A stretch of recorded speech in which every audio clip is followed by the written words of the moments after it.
Good morning, I'm Steve, and today we're going to cut some lilacs. So let's head in here. I planted these lilacs 20 years ago, and now the blooms are up really high. I mean, there's some low blooms here. You know, these are the seeds from last year.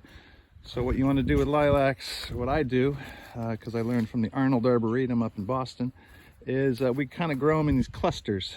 And we let them sucker, and then every few years I'll come in and I'll cut some of the bigger canes. Here's the cuts from a couple years back, and you can see. So we want to keep the blooms down low, so we'll encourage all of these low branches and guys like this, but we're gonna take out these big guys, and that way you can see my old cuts here. So about every 5 years or so, I use a chainsaw and I'll just come in and cut, and then I'll go back with a nice sharp fine saw and make a clean cut. Then we'll have some adventitious growth on there. It's March right now, so all of this root system's about to explode with energy.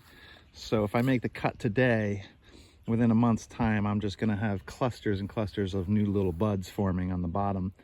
I'm also going to give these a good fertilizer today. I'll give them some hollytone, and that's it. That's this morning's little job, at least. There's a lot more on today's list. All right, so took out some of the major trunks here. There's some cuts, and there's more to go, but I can always do some next year as well. Syringa vulgaris, common lilac, state flower of New Hampshire, I believe. I also wove these two together to make this arch, and then I put a tiny little wire on there through some tubing. That way it won't hurt the cambium. Anytime you're putting anything against any bark or anything, I just find tubing works the best. So those will grow up and be nice. And these are some of the branches that I took out, so you can see some of them. They're about 15 feet tall here.